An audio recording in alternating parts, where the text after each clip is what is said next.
Hi, welcome to Prasad city care. మరి మనం failure అనగానే భయపడిపోతూ ఉంటాం. వాస్తవంగా చెప్పాలంటే ఫెయిల్యూర్ అనేది సక్సెస్కి ఆపోజిట్ కాదు. ఫెయిల్యూర్ అనేది సక్సెస్లో 100% పార్ట్. ఇప్పుడు మీరు ఎవరినైనా తీసుకోండి, ఎవరినైనా సర్వే కనుక చేసుకుంటే ఈ రోజుల్లో కానీ పాత రోజుల్లో కానీ అవార్డులు పొందిన ప్రతి ఒక్కరూ స్టార్టింగ్లో ఫెయిల్ అయిన వాళ్ళే. ఈవెన్ నోబెల్ ప్రైజెస్ కానీ ఆస్కార్స్ కానీ చాలా పెద్ద పెద్ద అవార్డులు పొందిన వాళ్ళందరూ కూడాను స్టార్టింగ్ ఎవరు సక్సెస్ అయిన వాళ్ళు ఉండరు.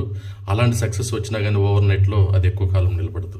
అంటే ఫెయిల్యూర్ అనేది మనం ఎప్పుడైతే ఆపోజిట్ వర్డ్గా తీసుకుంటామో సక్సెస్కి, అప్పుడే మనలో లేదా మన పిల్లల్లో ఆ భయం అనేది స్టార్ట్ అవుతుంది.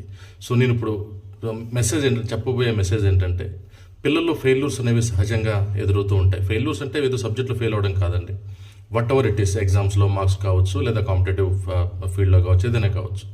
మరి ఫెయిల్ అయిన ప్రతిసారి యాజ్ అ పేరెంట్స్గా, టీచర్స్గా మనం వాళ్ళని కనుక సక్రమంగా మార్గదర్శకం చేయగలిగితే, ప్రాపర్గా గైడ్ చేయగలిగితే, ఆ ఫెయిల్యూర్స్ అనే వాటిని వాళ్ళు స్టెప్పింగ్ స్టోన్స్గా తీసుకొని మంచి సక్సెస్కి వాళ్ళు ఒక బాట వేసుకోగలరు.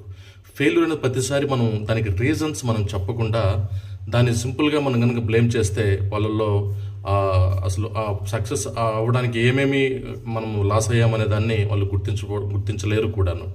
సో దయచేసి ఫెయిల్యూర్స్ అనేవి సహజంగా మనం ఒక సక్సెస్ వేలో వెళ్ళేటప్పుడు లేదా ఒక సక్సెస్ని సాధించడానికి ముందుగా ఫెయిల్యూర్స్ అనేవి సహజంగా వస్తూ ఉంటాయి.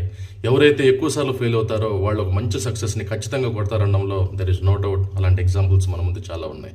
So don't take failure as a opposite word to success. Failure is a part of success. Thank you very much for watching.